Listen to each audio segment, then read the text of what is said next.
Hello and welcome. I am the Suit&Tie Dip&ChewGuy, and this is the 103rd review of the What Is It playlist, and we will be taking a look at this. This is Skoal, Long Cut Straight.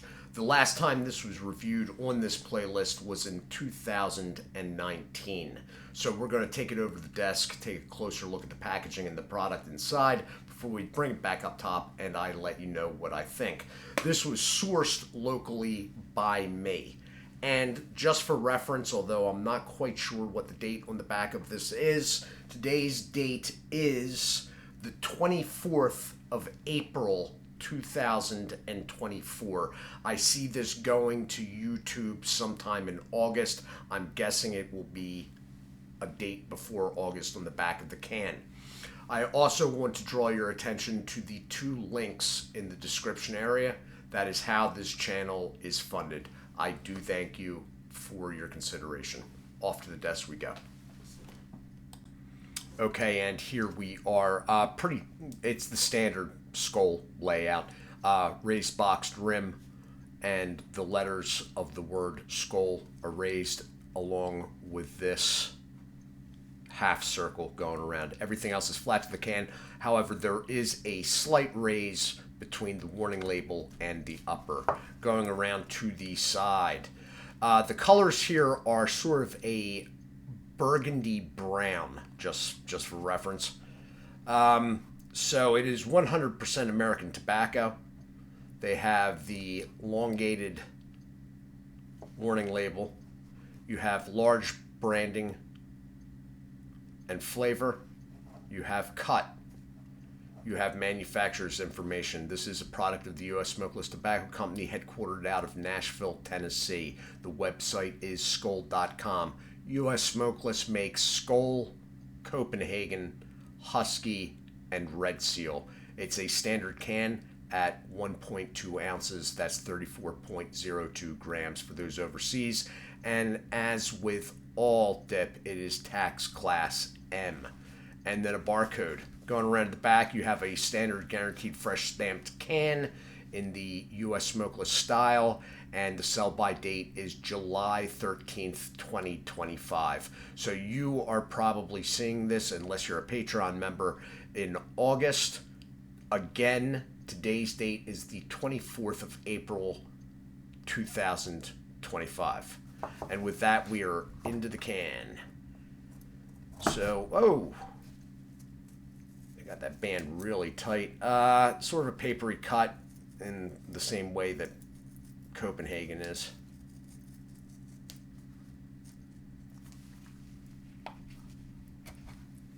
And there you go. So that is representing, now keeping in mind that you were under a lot of magnification here, that is representing very close to how it actually is. It glistens a little bit more in person. I have started noticing some of this wider stuff, which I will try to point out. Again, in person, it doesn't really register, okay, except for this piece right now. Do you see this here? This thing. And mostly you can see it in person because it's lighter for whatever reason, but as far as the cut, you have basically the standard Skoal long cut. It is extremely beginner friendly. Do note that nicotine levels in this will be more in tune with people just starting out. Both are noteworthy. Moisture level on this is good. As you can see, it is staining up the towel with a little pressure. All good. This is the original straight. All right. The classic straight that I refer to, the classic flavor profile, this is where it started. Headed back up top. And we are back up top.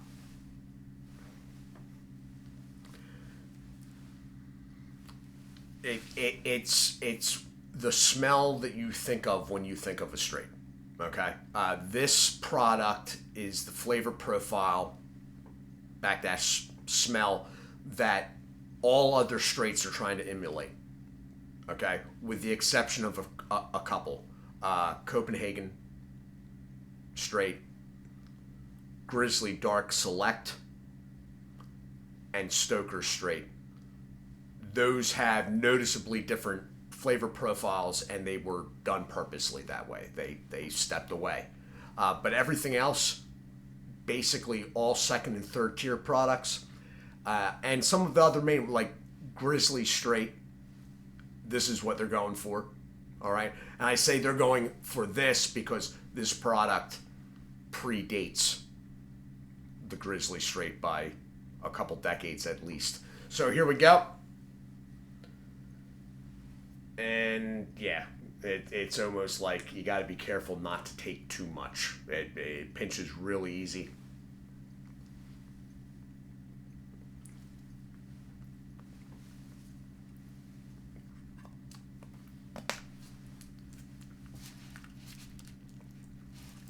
It's soft feeling in the mouth.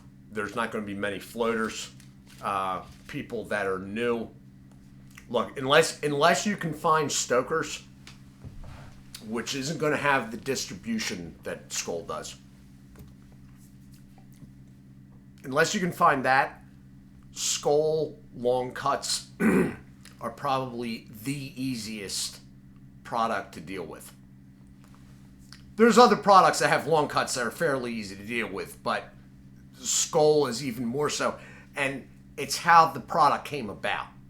That's what they were going for, to make it easy to use. So these came out, test markets in '83, long cuts, I mean. And then I think they were nationwide '84. It would have been wintergreen and mint slightly before the straight and the natural. The natural still around. It is just Skoal Classic. It's sort of a gunmetal gray lid.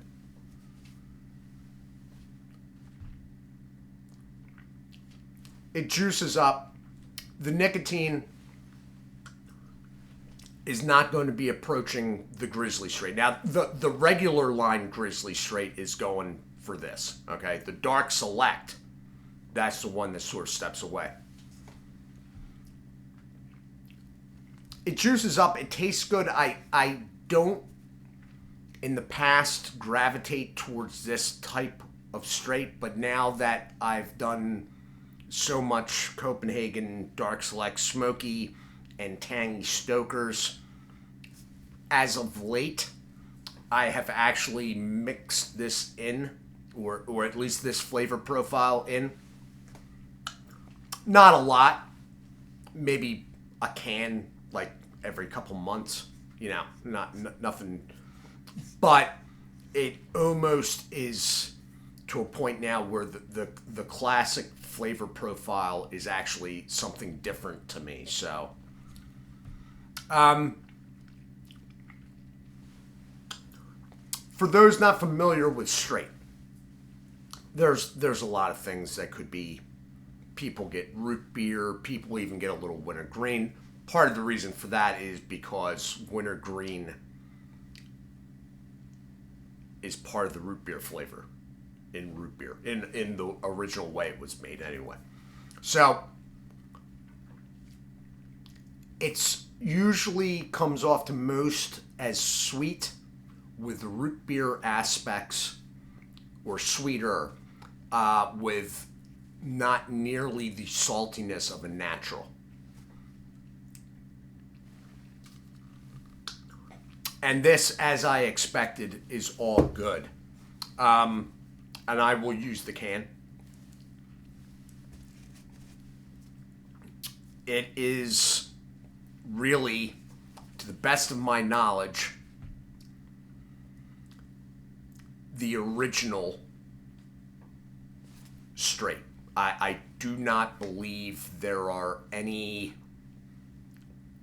60s companies that popped up and then disappeared quickly thereafter that did a straight or had anything that they called that even. So this has been my review of Skoal long cut, classic straight. And they mean that literally. I am the Suit&Tie Dip&ChewGuy. I do hope you all are well. As always, do take care of yourselves, and God bless.